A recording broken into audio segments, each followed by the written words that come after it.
ubundi eri wowe uvuga ngo ndi umwuzukuru wa Marigwe kubera iki ukunda kugeranya ibintu bidashoboka siko inda yanjye utangiye kuyikabiriza mwa wagira ngo niyo mu bitabo nyine niba utari we ni wowe ukwiye kubyerekana kurengana aho ubundi se mu gihe uzaba ugikomeje kuzamura umururumba wagize ngo hari umunsi nazabivuga eri ngubwije ukuri nubwo turi abavandimwe uzongera kunyita umwuzukuru wa ngo njye nawe tuzarwana ku buryo umwe muri twebwe azajya mu bitaro ayo mahirwe sinayakura wenda ugiye mu bitaro ukamaramo nk'ukwezi cyangwa amezi abiri noneho nanjye nahagarura ubuyanja ibyo twaye kujya tujya turi babiri najya mbirya nyenyine rwose eri ntabwo nanzi kunyanga gutyo ngo njye mu bitaro gusa ngiye mu bitaro wakunguka iki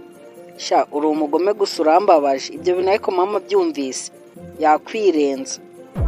mama se yanyirenza ate ko yashyigikira byarenga akampa n'impano nk'igihembo cy'umuntu wakoze igikorwa cy'akataraboneka uzoba tugukuye mu nzira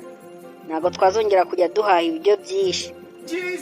ubundi se wa muswa wowe urahaha kakavuga n'urunwa rubi gusa nanone yabaye ibiryo byinshi kandi yeri ukazajya umenyera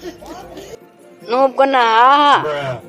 ariko nyine mfite ubumenyi cyangwa uburenganzira bwo gukotorora ibintu byacu noneho se nzareke basandaguze wapi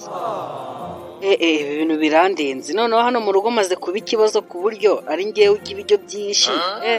no mu rugo noneho barabimenye nagira ngo ni wowe gusa sha wabibwiye mu rugo nabibabwira se ubundi mu rugo bari kubona ndi kunanuka buri munsi ibiro biri kugabanyuka nkarwara bagatekereza ko ari iki barambajije mbabwira ko ari wowe ucura wa muswa ugiye gutuma njya mu bihombo kandi nimumba nawe uzamenye ko uzabihomberamo barakubeshyesha ibihombo byawe nizo nyungu zanjye uzi nkagutya uvuye hano ngaho kohoha ukajya kure hano tutakubona nagenda nkabyibuha ku buryo wazagira ngo ngaburira impumyi barakubeshyesha naho ngiye ubundi umwami atanga ingoma ari uko amaze gupfa nanjye mu gihe nyiriho cyangwa ukimbona hano ngaha ntabwo uzigira ujya ku mwanya wa mbere mu kurya nanjye niyo mpamvu ushaka kukwica utaratangira no kuyobora ababyeyi banjye I don't want peace.